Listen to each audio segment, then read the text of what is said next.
Hello, welcome to the channel Wise Stories. Enjoy watching. Having bought a house by the sea, the widower surgeon was stunned to hear the voice of his deceased wife from the attic.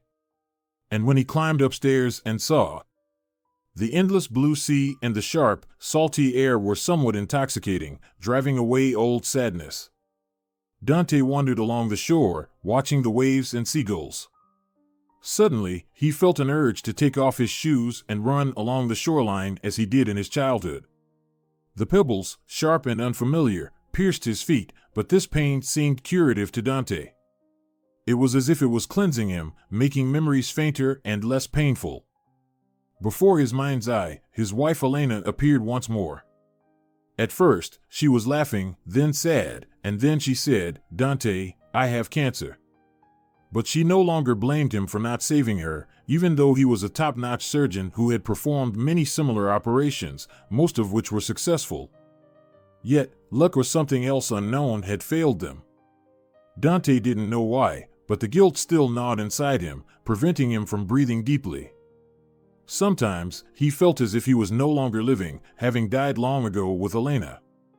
One of the stones on the shore was particularly sharp and large. Dante stumbled and fell to one knee. Then he curled up on the stony beach. He couldn't tell if it was the salty water or his own tears that were soaking him. A man crying, how embarrassing. This thought sobered him abruptly, just as the coolness of the encroaching wave did. Dante got up and looked around. It seemed to him that in the distance, there was a slender female figure painfully familiar. He shook his head and the vision vanished. "Elena is dead, and that's just some tourist who thought I needed help," Dante told himself as he left the welcoming shore. He would wander more, breathe in the healing sea salts, because he was going to be here for a while. Dante turned onto a narrow street with small, quaint houses. Here it was April, leaves and flowers were blooming, bees and dragonflies were buzzing around. They flitted around Dante, making him feel as though he was coming back to life. He approached a tree in full bloom near a gate and inhaled the intoxicating scent of flower pollen. The small coastal village made his heart beat again, unlike his gloomy hometown, where he walked as a shadow of his former self. Dante had worked as a surgeon at a clinical hospital for many years. 5 years ago, he lost his wife, who died suddenly of cancer.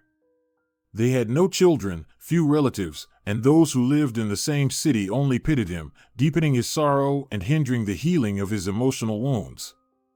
During long, lonely nights, Dante initially wallowed in self-pity and reminisced about his wife, but eventually decided to move on. He was just over 30, but already felt like a 70-year-old man, exhausted.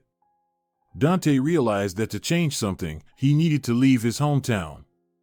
For him, the city had become a graveyard of memories. It was where he and Elena had met, where they had married, and where he had held her memorial services. That's when a long-standing desire to move to the sea resurfaced, to a place where it was warm and carefree. Back in his student days, Dante had wanted to work in a clinic in Menorca. Fortunately, he had studied well, completed his residency with distinction, and could choose his future workplace. Such specialists were highly sought after. He imagined coming to an empty beach after a tough night shift and plunging into the sea from the pier, feeling the salty water wash away his fatigue, while the cries of seagulls transported him into a magical meditation. But then Dante met Elena. She was studying art history and couldn't imagine her life without Madrid.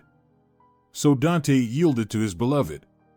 He always became soft and pliable under the warm touch of his wife.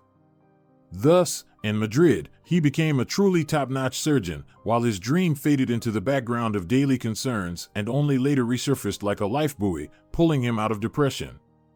He became passionate about the idea of buying a seaside cottage and moving away. Away from the gloomy labyrinths of painful memories. Dante was abruptly jolted from his thoughts when he once again noticed a slender, delicate figure ahead, with light hair and a white dress. "Elena?" he asked softly. Nearby, someone slammed a door. Dante turned toward the sound, and when he looked back at the figure, she was gone. He rubbed his temples and almost ran to his new house, fortunately just around the corner. Unfortunately, even after selling his apartment in central Madrid, he couldn't afford the luxurious mansion he had hoped for. He gave part of the money to his wife's relatives. After all, they had jointly invested in the property, and he didn't feel right keeping all the money for himself. What remained, plus his savings, was enough to buy a small, not-so-new house, but quite sturdy, with a shady garden, a blooming cherry tree, persimmons, and other yet-to-be-identified shrubs and trees. Dante was still a doctor, not a gardener, though it was worth looking into. Lost in thoughts about how to improve the garden, update the gazebo, he was hiding his confusion. He had seen his deceased wife. What did it mean? Had he lost his mind, or was Elena against his decision to start life anew? She had appeared in dreams before, but they were memories, not his real life here and now. Nonsense. Dante began taking out ingredients from the refrigerator. He decided to make dinner. The mechanical actions helped him organize his thoughts. Elena was dead. Dante nervously sliced cucumbers into large rounds on the cutting board. Yes, I feel guilty about her and constantly think about it. Of course, under stress, my imagination might play tricks and turn wishes into reality, but rational arguments and science say that ghosts don't exist. Dante abruptly placed the plates with a light dinner on the table, turned on the TV, and tried to focus on what was happening on the screen. Gradually, his pulse and breathing returned to normal. Dante habitually analyzed his condition and realized he had calmed down. He cleaned up the dishes, lay down on the couch, and tried to get into a new detective series. The characters' dialogues initially engaged him, then lulled him. Dante dozed off and even dreamt of Elena, and suddenly distinctly heard sobs. Children's? He woke up and sat on the couch. With one motion, he turned off the TV and listened to the silence. Was it just his imagination again? Dante loosened the collar of his shirt, which he had worn out of habit.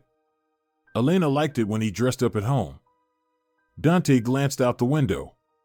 It was already getting dark outside. There wasn't a soul in sight. It was too early for the tourist crowds, and the locals had long since scattered to their homes. Again, he heard a soft sob and indistinct murmuring. "That's not a child," Dante whispered and ran outside. It seemed to him that the sound was either coming from the street or from the sky. "I'm a rational adult who doesn't believe in ghosts or an afterlife," he quietly reassured himself. He grabbed a lantern from the table on the veranda and set off to check the bushes and undergrowth around the house. He startled the neighbor's cat, frightened himself out of his wits, and leaned against the trunk of a pear tree. He listened intently. The cicadas were chirping, the distant hum of the road was audible, and something else was rustling, possibly the sea, but there were no voices, neither female nor any other kind. Dante peeled himself away from the reassuring tree and looked at his house, its outline faintly visible in the dark. It seemed to him that the house was mocking him. The windows looked like eyes, the light trim of the veranda like a smile, and the small attic window resembled a third eye. Dante smirked at the comparison and suddenly saw a flicker of light in the attic.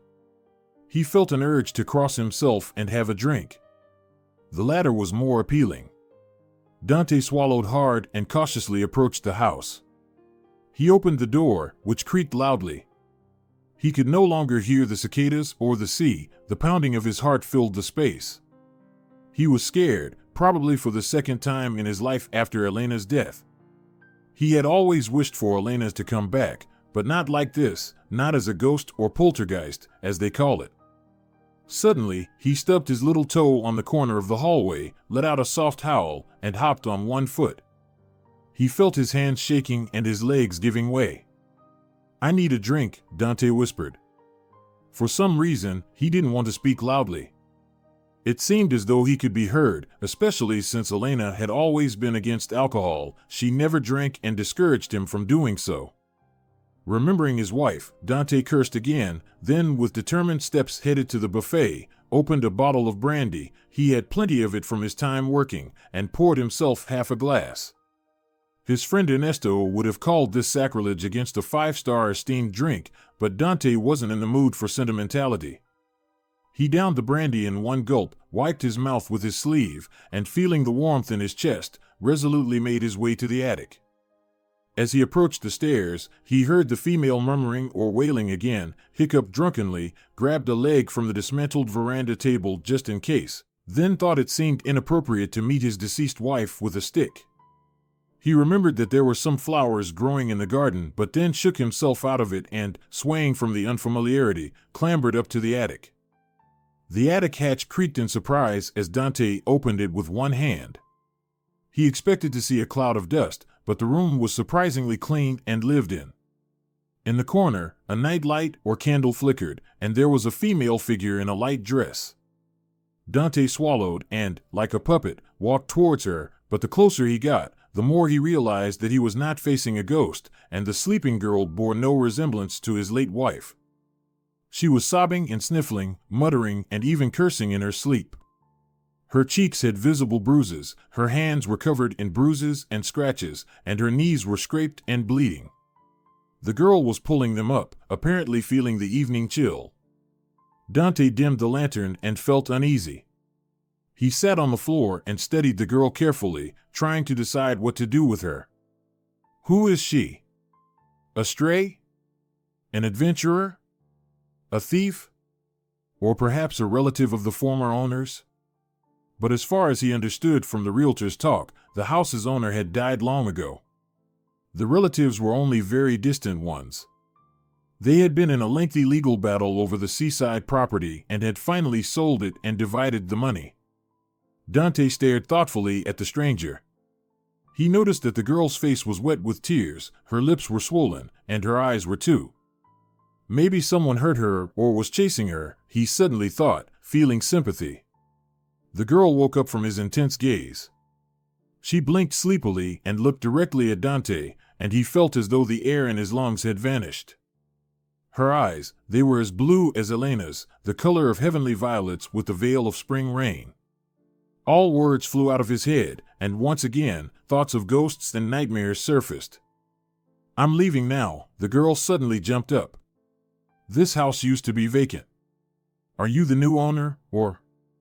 She fell silent and looked at Dante fearfully. She must have smelled the alcohol, he realized with guilt. My name is Dante. I am indeed the owner of the house, and I'm a doctor. He raised both hands to show that he posed no threat to the girl. At the same time, he was scrutinizing her carefully. Who knows, she might still be a thief or something worse, and so she fell asleep at the scene of the crime, he mused to himself, taking a few steps back to clear the attic hatch. Let's go down to the kitchen. I'll examine you, and you can tell me what you're doing here, Dante said firmly. The stranger flinched, hugged herself, and cautiously descended, constantly glancing around. Dante followed every step she took. She passed by the front door and didn't attempt to flee, nor did she grab the poker or axe that had always stood in the corner since the move. Maybe I should build a little bathhouse, he suddenly remembered dreamily, relaxing a bit. Probably too much, because the uninvited guest approached the kitchen table and picked up the knife Dante had recently used to cut bread. I don't want to attack you, but if you overstep, I'll be able to defend myself. Dante raised both hands again and sat on the armrest of the sofa. Let me remind you that you broke into my house. I know, but the house has always been vacant, the girl said softly. I have nowhere else to go. My stepfather drinks and is abusive. My mother used to stop him, but she died a year ago. The whole village knows about it. The stranger's lip trembled, and she bit it, while the knife in her hand shook so much that Dante worried she might cut herself. There's a cabinet behind you. In the drawer are my passport, house documents, and my workbook. I'm a surgeon, and I can examine you. Did your stepfather beat you?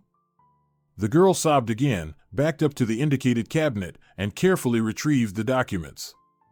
Everything matched, the address in the documents, the photo in the passport, and Dante being a doctor. The girl's tears flowed more fiercely down her cheeks, and her hands shook uncontrollably. She struggled to put the documents and knife back in place. Will you turn me into the police? She asked quietly, hugging herself again. Dante took out a first aid kit, pulled out a sedative, and handed it to her. She swallowed it wordlessly and watched intently as Dante retrieved bandages and antiseptic. "My name is Giovanna. I live with my stepfather on the next street and work at a cafe on the beach." Dante silently gestured for her to sit on a chair and began treating the abrasions on her face. Giovanna remained silent, not interfering with his work. "Does your stepfather beat you often?" Dante asked cautiously as he finished with her face and moved on to her hands. "He didn't drink or hit me before. After my mother died, he lost control. He started drinking heavily, quit his job, and got involved in dubious activities." Giovanna winced quietly when he touched the deepest abrasion. "Now you need to endure a little longer." "If it were any deeper, I'd have to stitch it," Dante hissed through his teeth. "Thank you," she looked into his eyes. "There's no special credit to me here. I just treated your wounds. Thank you for not calling the police." Dante gave a crooked smile. "Well, we're sort of neighbors, so consider it a neighborly favor." The man put away all the supplies and tools in the first aid kit, and an awkward silence filled the kitchen. It was broken by Giovanna, who abruptly stood up from the chair and unconsciously wiped her hands on her dress. "Well, should I go now?" "Go ahead," Dante said, not wanting to keep the guest any longer. He was already feeling somewhat burdened by the girl's presence. He wanted to be alone to think about the whole situation and to collect his thoughts. The effects of the alcohol were fading, and his head began to ache. Dante grimaced. He must be getting older. Giovanna walked out the door and turned back before the gate. "I work as a waitress at Breeze Cafe. Come by sometime. The food is good and affordable." Dante nodded politely and closed the door. The house still carried the smell of peroxide and a faint trace of the girl's scent. Memories of the ghost of his wife returned, making him feel as though he had somehow betrayed her. "What nonsense," Dante muttered, took an aspirin, and, flipping on the remote, stretched out on the sofa. Within a few minutes, he fell asleep, exhausted by his thoughts. "I'll just return her personal items," Dante reassured himself as he scanned the beach for the Breeze sign. He couldn't find it anywhere. Annoyed, he frowned and abruptly stopped. A skinny young man ran into him at full speed. "Hey, kid, where's Breeze Cafe?" "It's behind the Float restaurant." "It's a low building with no sign." "Dad," Dante thought, feeling a bit irked. He thanked the young man and, clutching the bag of items, headed toward Breeze. Why did everyone hint at his age? He was only 33, not 50 or 60, and he still felt like a young man, or at least a young adult. With these thoughts, he reached the old building. Dante wondered if Giovanna worked in a dive and tensed up internally. Maybe she drank herself and got beaten up by drinking buddies? "I should change the locks and call the police next time," a thought flashed through his mind. But upon entering the building, Dante was greeted by the smell of delicious food. Even his stomach growled in response. Breeze Cafe turned out to be a cozy, modest place with only one waitress and apparently no alcohol, as Dante didn't see any drunk patrons. He sat at a table, and Giovanna quickly came over with the menu. She looked up with her blue eyes and suddenly recognized the owner of the house where she had been hiding. She gasped and offered to treat the guest on the house. "No need," Dante replied, trying not to think about how his wife had the same color eyes. "I just brought the items you left in the attic." Giovanna nodded and quickly began bringing the ordered dishes. Then she took the rustling bag from Dante. The girl was very embarrassed, so he didn't ask her any questions, just ate his meal and left. From that day on, Dante became a regular at the small cafe. After all, he wasn't very good at cooking himself, and there was little point in doing it when living alone. Dante quickly got bored and started to feel restless. "What should I do?" he pondered as he walked into Breeze for dinner. Nobody approached him for a while, so he went to the counter and asked, "Where's Giovanna?" "The waitress?" "She's ill," the cook grumbled curtly. He served Dante his dinner, and after eating, Dante went for a walk along the waterfront. He had a nagging bad feeling inside. He remembered Giovanna's stepfather, who liked to throw his weight around. His feet carried him to the neighboring street. He walked around but couldn't figure out which house the girl lived in. Everything was quiet, and the houses all looked equally well kept. Feeling upset, Dante went home and saw Giovanna standing by the gate, leaning against the fence. His heart raced with concern. "What happened?" he asked quietly. Giovanna flinched and pushed her hair away from her face. This time, her stepfather had really gone to town. It was hard to recognize her due to the bruises and contusions. Dante muttered a curse and let the accidental acquaintance inside. "Maybe you should go to the police?" he asked, trying to give first aid. "Although you should have gone to the emergency room." "It's useless, I've already reported it," the girl sniffled. "They call my stepfather because of my report, but then they let him go home, where he takes revenge on me for complaining to the police." Giovanna suddenly burst into tears, and Dante was at a loss. How could he comfort her? He awkwardly embraced the girl and stroked her head, feeling the faint scent and silky hair. He swallowed hard and pulled away. For some reason, Giovanna evoked feelings in him that were far from paternal, even though she was probably much younger. "How old are you?" Dante asked unexpectedly. 22, the girl sniffled. "I'm of legal age and independent." He smiled at her bravado. "I have a proposition for you as an independent young woman." Giovanna looked up at him again with her big blue eyes. Her breath caught unexpectedly. "I have a summer house. I was just planning to tidy it up. You could live there." The girl looked at him warily, and Dante thought she even shivered a bit. "But it's not free," he suddenly added. "In exchange, I'd ask you to clean the house. And cook occasionally. I don't really enjoy dealing with food myself." Giovanna remained silent, adjusting the folds of her skirt. "I promise not to touch you or report you to your stepfather. And the neighbors won't know about you either," Dante added, not understanding why the girl seemed unhappy with his offer. And suddenly the girl blurted out, "I won't sleep with you." She blushed deeply and hid her face in her hands. "I see the way you look at me." Dante suddenly softened. He really liked the idea of helping the girl. Besides, living alone had become quite burdensome. Calling relatives would mean constant reminders of Elena, but here was an unfamiliar person in a separate house with no claims on his emotional peace. "Your eyes are very similar to my wife's eyes." "Oh," the girl was surprised. "Sorry, I thought you weren't married." "I'm a widower," Dante said, immediately regretting it as he saw the sympathy in Giovanna's eyes. "My wife died 5 years ago, and I quit my job and bought this little house." They fell silent. Dante thought again about Elena, while Giovanna seemed lost in her own thoughts. "All right. I agree," the girl said quietly. "I'll keep working at Breeze until the bruises heal. And I'll help you. I'll manage everything, don't worry." Then she fell silent, as if gathering her thoughts. "And if possible, can I move in today and go straight to the summer house?" "But it's a complete mess there," Dante was surprised. "That's okay," Giovanna said bravely. "I'm quick.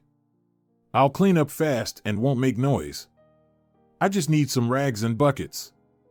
And show me where I can get water." Dante looked skeptically at the girl, who resembled a little battle sparrow with bright blue eyes. He suddenly realized that she was dispelling his gloom and energizing him, and she was nothing like the calm and composed Elena. In the evening, Dante saw from his window that the windows of the summer house were lit up, and in the bright light, he could see the slender figure of the girl. It warmed his heart, and she had managed everything's tidying up, fetching her belongings, and even preparing dinner. Dante held a mug of hot, aromatic coffee and thought that life was getting better. Thus ended the spring and the hot southern summer began. Dante renovated the summer house and built a sturdy wooden gazebo from scratch. He didn't bother fixing the old junk that was already on the property. His house unexpectedly started to have cozy items. There was a soft blanket on the sofa, a tablecloth on the table, and a magnet with a grocery list on the fridge. He and Giovanna had grown accustomed to each other. They didn't communicate often, but even in silence, it was pleasant for Dante to be with her. They were sitting together in the evening darkness of the southern night. It was late dinner time. Dante should have gone to rest, but for some reason, he stayed. He enjoyed watching Giovanna clear the table. Her lithe figure flickered in the doorway of the house and then returned to the gazebo. He was tempted to help, but the girl gently pushed him away. Now, Dante felt warmed by her touch, and he felt wrapped in a sense of comfort. "And I hardly remember her," Dante suddenly blurted out. "Tell me about your wife." Giovanna froze and looked at him with her blue eyes, which were not filled with pity. Otherwise, he would have shut down and retreated into his house to escape the sentimental conversation. Giovanna was genuinely interested in his story. Her gaze showed concern, and Dante sighed and began to talk. Her name was Elena. We got married after we finished university. She studied art history. She loved museums and could spend hours discussing the spectral analysis of a new masterpiece. Dante leaned back in his wicker chair and smiled at his memories. We had a quiet and simple wedding at the Central Registry office. She wore a strict white dress. No ruffles or flowers. She was always a stern and aristocratic lady, always keeping me on my toes, demanding both of herself and of me. She was constantly learning, studying, improving her qualifications, spending time in dusty archives and damp cellars, striving to be the best, and even postponed having children for this reason. Dante fell silent and stared into the impenetrable darkness of the night. Giovanna had already sat down opposite him and did not disturb his confession. Given his mood, it felt like a confession. I really wanted children. 6 years after our wedding, I made it clear that we needed a child. Elena asked me to wait, resisted, but eventually gave in.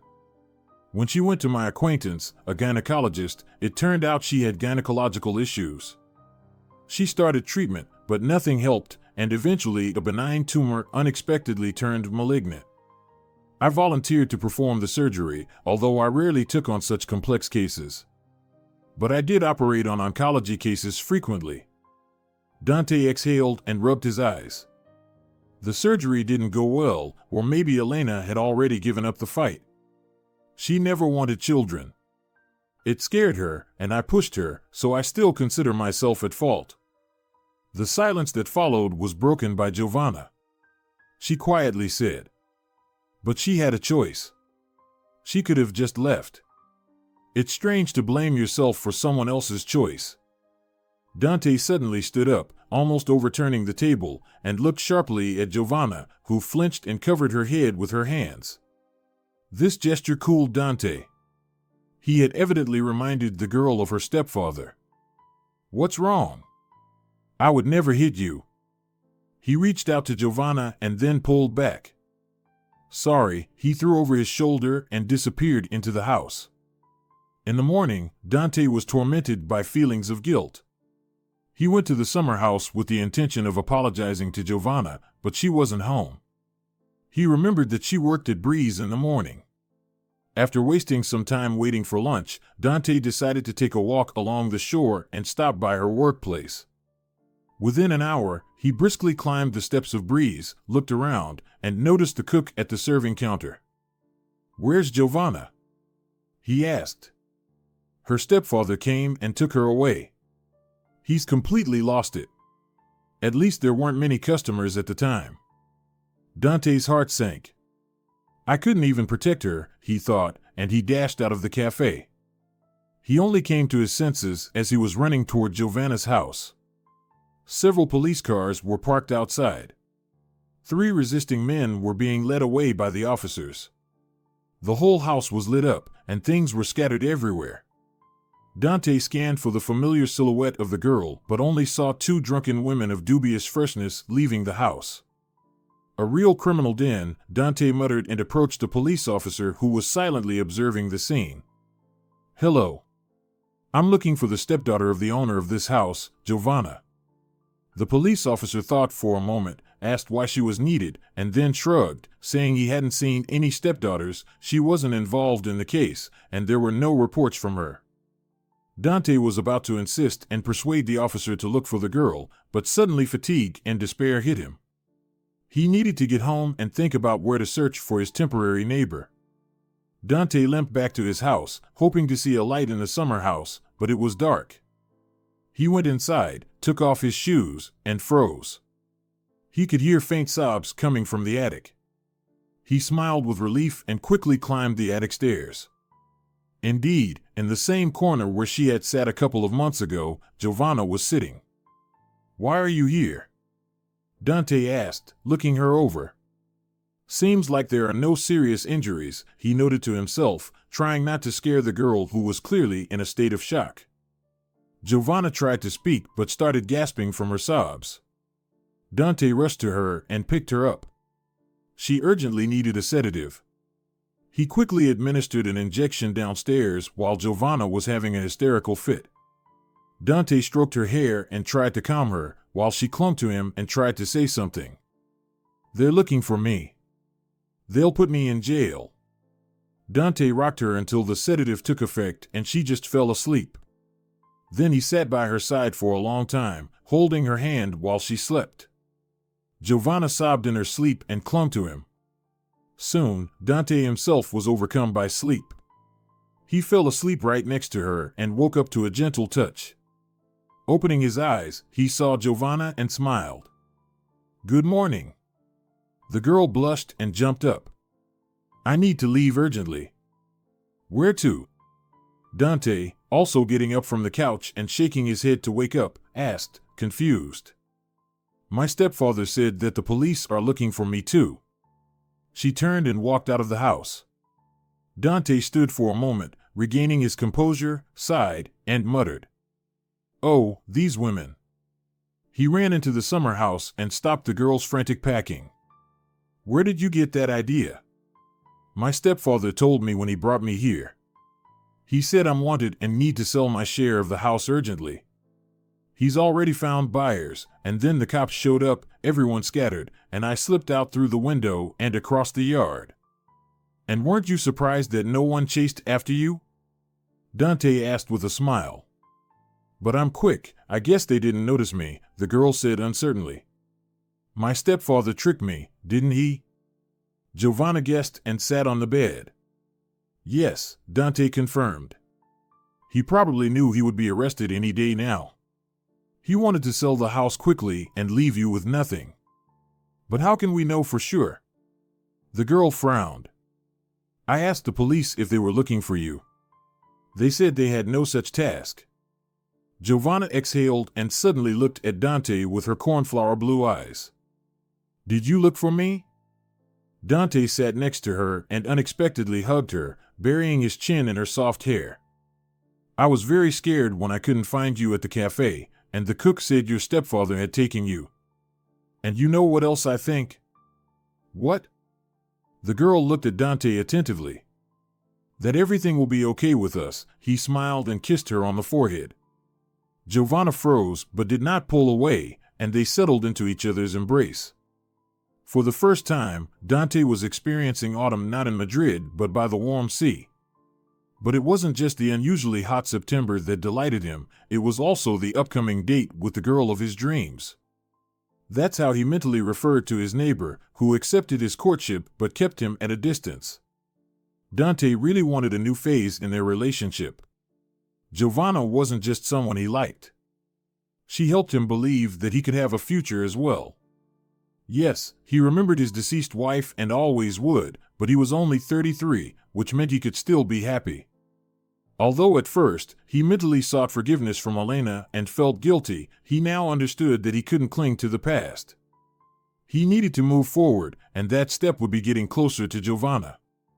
Dante was sure that this feeling in his heart was growing stronger every day, so he bought flowers, a gift, ordered dinner from a local restaurant, and remained mysteriously silent all day, having previously invited his lady of the heart to an evening date in the twilight of their gazebo.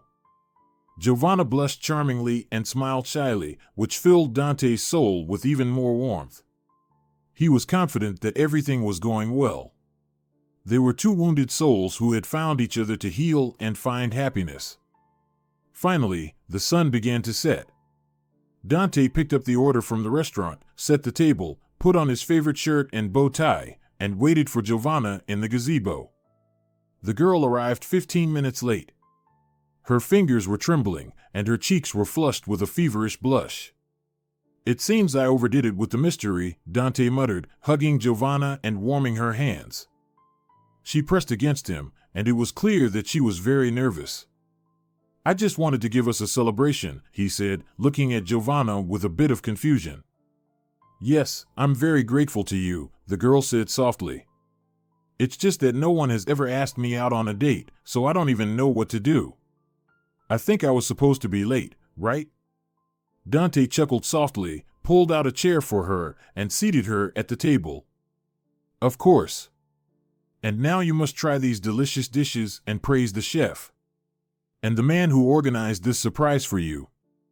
I'm already impressed." Giovanna played along and smiled shyly. They had dinner and talked. It was cozy and heartfelt. They didn't have wine since Giovanna didn't like alcohol. After all, having a drinking stepfather who regularly lashed out was a negative experience for a lifetime. But Giovanna gradually relaxed, and Dante felt her mood and also mentally let out a sigh of relief. Dessert was eaten, and Dante hesitated to take the next step.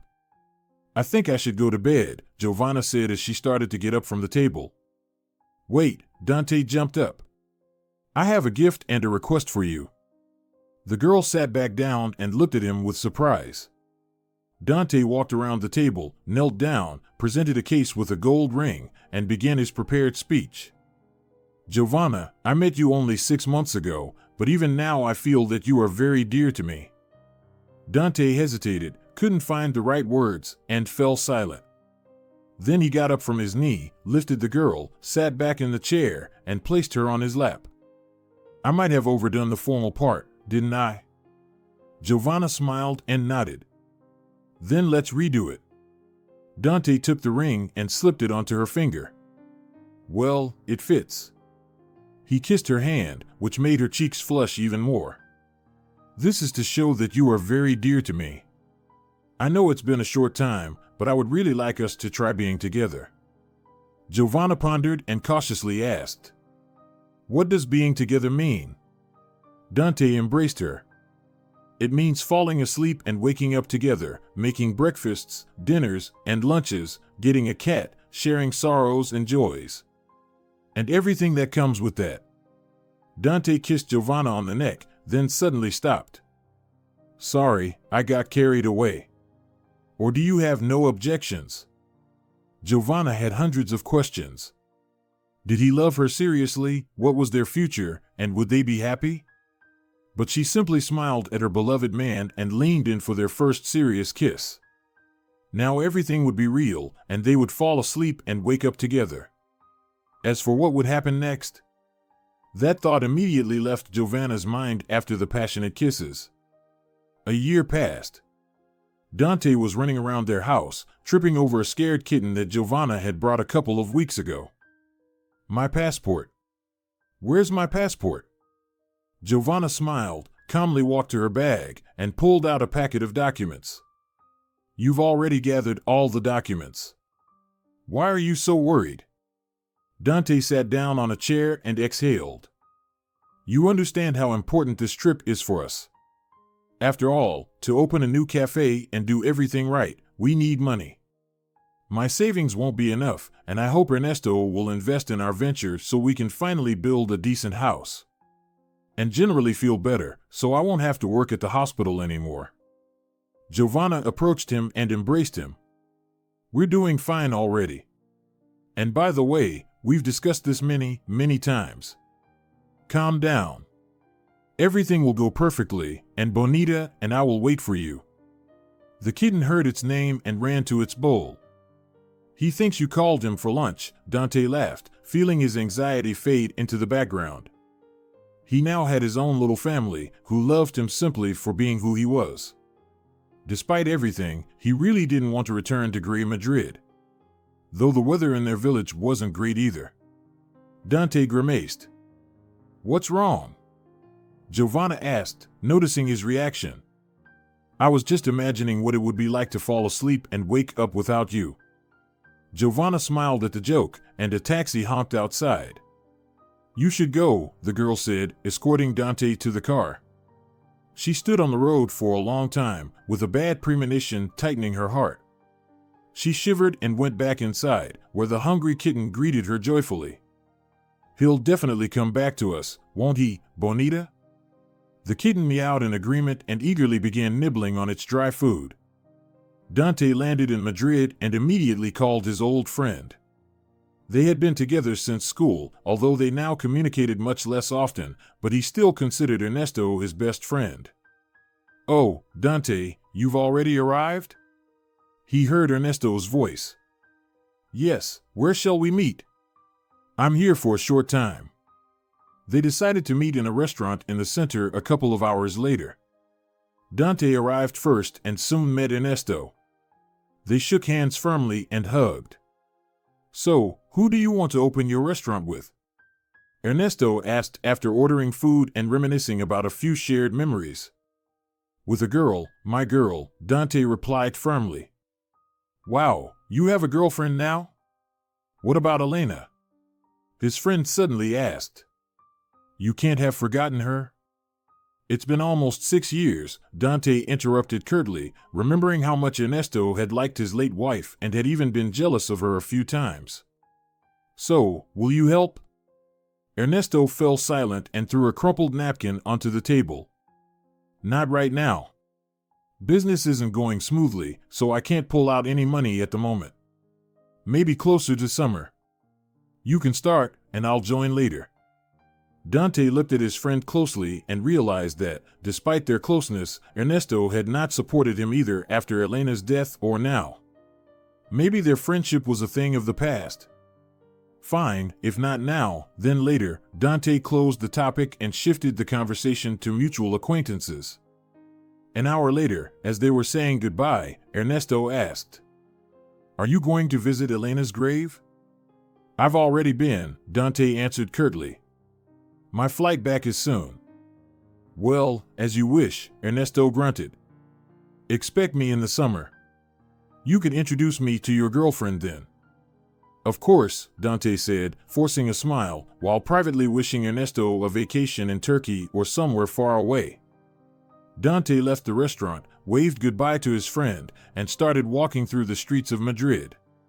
He had checked his bag with documents and belongings into the airport storage, so he could stroll around the city and indulge in some nostalgia. Suddenly, Dante remembered his only relative, Aunt Ramona, who lived alone and was seriously ill. I should visit her before I leave, he thought, and maybe buy some treats. As far as he remembered, she liked chocolate candies. Dante pondered which store he might visit on his way. He quickly took out his phone to dial Aunt Ramona's number when he heard the screech of brakes. The last thing he remembered was a huge SUV speeding directly at him. Giovanna watched the sunset and thought about Dante. He had left almost 2 weeks ago. He promised he would return the next day, but for some reason, he hadn't come back. His phone was out of service. The girl regularly checked the news and looked at crime reports, trying to find any information, but Madrid was a big city with so many men who died or went missing every day that it made her hair stand on end. It was terrifying for a girl who had lived her whole life in a small seaside village. Giovanna rubbed her belly and spoke soothingly to her unborn child. He's fine, little one, don't worry. He'll be back soon and will be very happy to see you. The girl held on. She was used to life's blows and could stand up for both herself and her future child. Even if her heart ached and her mind coldly asserted, he didn't promise you anything, so he might not come back. Senor Dante, what have you done? A pretty nurse rushed to him, whom he did not remember at all, although he tried very hard to recall the corridors, his old friend who pulled him from the brink, and his former colleagues. He strained his memory so much that his vision started to blur. The nurse, who introduced herself as Lillian, scolded Dante for this, insisting that he take his medications and rest more.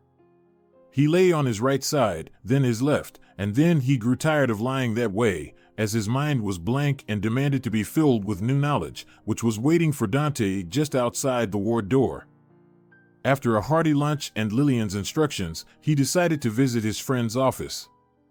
His friend was named Tonio. He was friendly and talked a lot about Dante's past. When Dante was hit by the car, he ended up in the ambulance without any documents or phone. It seemed that his phone was left lying on the asphalt, severing the thread that might have revealed his identity.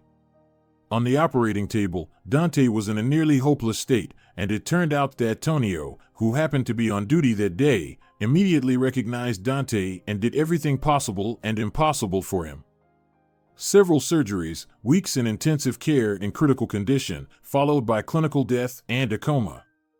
He had been in a coma for a long 6 months, and now he could not remember anything from his past life. At first, it was difficult even to hold a spoon and eat on his own, but he would have been discharged from the hospital and sent to relatives long ago if it hadn't been for his friend and his understanding that Dante needed serious rehabilitation. However, for some reason, he had no money, although his friend said that he had sold his apartment and gone somewhere. Where did his money go? Where had he been? What had happened, he couldn't remember. Although he had a vague feeling that going to his relatives was definitely not a good idea. Moreover, Tonio said that they weren't even his relatives, but close to his deceased wife.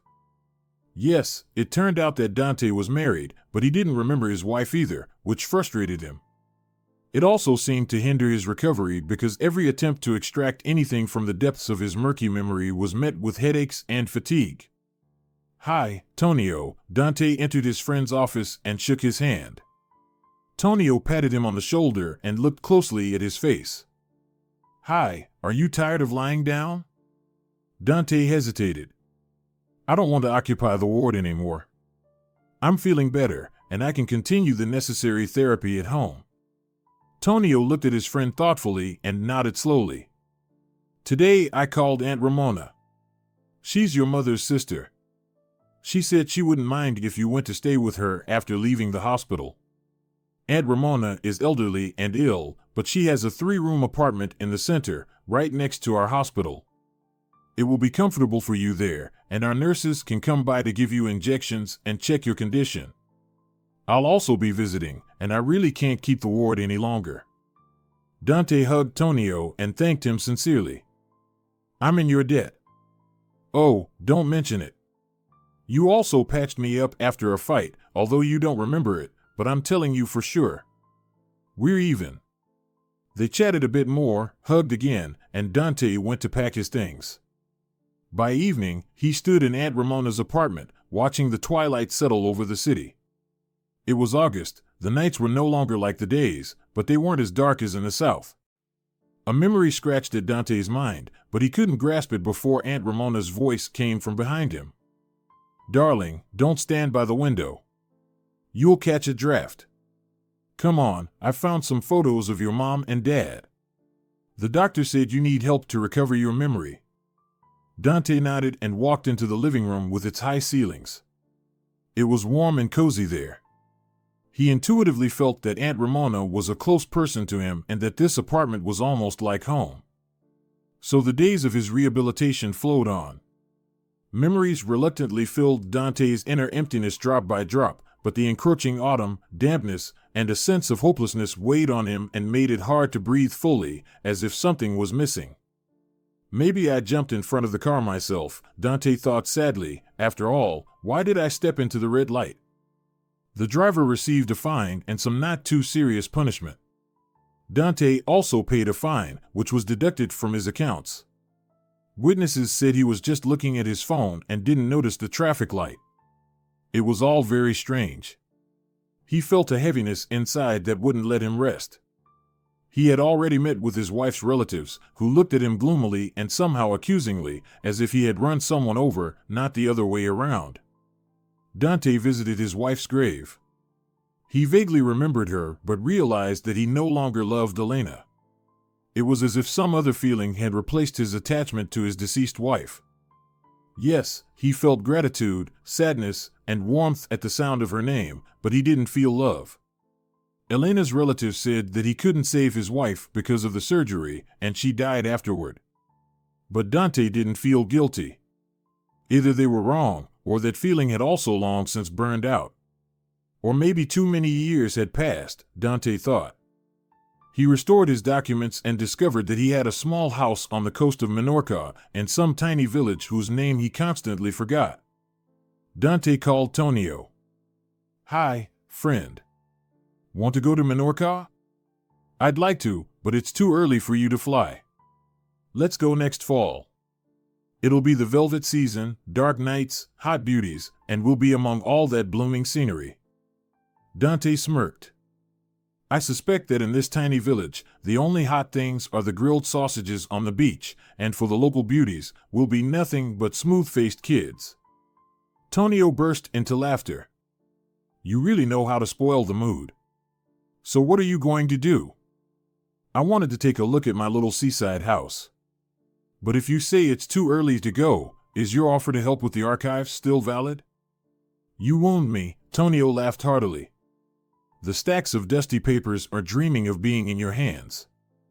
They said their warm goodbyes, and the next day Dante was sorting through documents in the archive. It wasn't the best job for an experienced surgeon, but given his memory and health issues, it was the only work he could manage for now. Staying at home was unbearable. Plus, Aunt Ramona herself was tired of his company. He sensed that the elderly woman was used to solitude and breathed a sigh of relief when he left for work in the morning. Dante had almost remembered all his colleagues. They frequently visited him in the archive to share news or gossip. Or, like Lillian, to try to woo the young widower.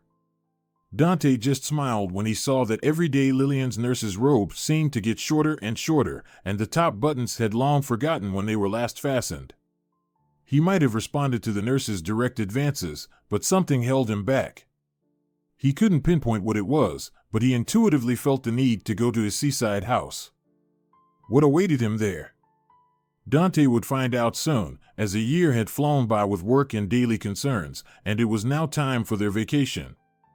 He and Tonio landed at the airport, picked up their luggage, and breathed in the salty air of freedom. "Do you smell how wonderful our vacation is?" Tonio marveled. He seemed eager to make the most of the vacation and tried not to miss a single moment or skirt. Dante shook his head and smiled. He was very grateful to his friend and wanted him to enjoy the rest he deserved, as a hard-working surgeon could easily be overwhelmed by stress without regular breaks. They spent 2 days in Minorca, swimming, sightseeing, and even managed to unpack their first pack of hangover pills. Then they headed to the village mentioned in the property documents. Dante felt a joyful excitement as the unusually quiet taxi driver brought them to the village and the now familiar streets. Dante remembered them, and with that, the once-forgotten headache returned. He rubbed his temples before pushing open the gate and looked around. The garden was overgrown, the house old, but it still felt like someone was keeping an eye on his property. Dante walked through the property, peered into the gazebo. He ran his hand along the wooden railings, smiled, remembering how he had built this gazebo himself. Here he learned to use the axe, and here his fingers traced the unevenness, the circular saw. The air was filled with the scent of flowers. Dante glanced at the summer house, and his heart ached, but it was just as dark as the large house he was heading toward. His hand reached under the doormat, and indeed, the key was there. Dante nervously laughed. "I hope I'm the only one who found it, and there isn't a pair of relaxed thieves sleeping in the house," he thought. With that in mind, Dante turned the key and entered the small house, looking around the hallway, examining the kitchen, sitting in a chair, checking that the TV was in place and the furniture was dust-free. A vague image of a girl he had seen here near the stove, on the couch, at the table flashed in his memory. His temples tightened again, and he reached for the medicine cabinet out of habit, finding water in the tap. "Well, well," came Tonio's surprised voice. "You've already found both the key and the medicine cabinet?" "My memory is gradually returning," Dante nodded absent-mindedly. "And your head still hurts?" His friend frowned. "No, not as much as before," Dante reassured him. "Just feeling anxious, don't know why." He walked to the window and fell silent, scanning the windows of the summer house, but it was still empty. "All right," his friend sighed. "While you're lost in nostalgia, I'm going to take a swim and scout the surroundings." Dante forced himself to shake off the melancholy and even smiled. "Wait for me. I wouldn't mind getting some fresh air too." They quickly got ready. Dante habitually locked the door and placed the key under the mat, smoothing it out carefully. They walked a few streets and arrived at the beach. A gentle breeze blew from the sea. The sun shone brightly, and people strolled about, enjoying the weather. Dante had already plunged into the warm seawater and was lounging on a sunbed, watching as Tonio tried to chat up a couple of attractive girls. Suddenly, a bright, inflatable ball with a bell inside flew towards him. A little child, looking no older than 2, ran up and grabbed the ball with both hands. The child frowned because the uncle was holding the ball and looked up with puzzled eyes. Dante, who wanted to play ball with the child, froze, staring into the child's bright blue eyes. Just like Giovanna's. His head began to throb even more as he heard a familiar voice and saw her. His beloved was staring at him with her mouth open, while Dante struggled with the tightening pain in his head. At that moment, Tonio, surrounded by girls on either side, approached them. Giovanna glanced at them, then furrowed her brow, shot a fierce look at Dante, and, picking up the child and the ball, walked away from the beach. Dante stood in shock, alternating his gaze between Tonio with the girls and Giovanna's retreating back, before suddenly running after her, massaging his temples with his hands. "Giovanna, Giovanna, wait." "What?" she shouted, turning around, which made the child cry loudly, and she began to calm him down with tears in her eyes. Dante approached the girl. "Whose child is this? Is that all you want to ask me?" Giovanna laughed nervously. "Don't come near either him or me. Got it?" She hugged the child and walked away. Dante regretted not bringing headache pills with him to the beach.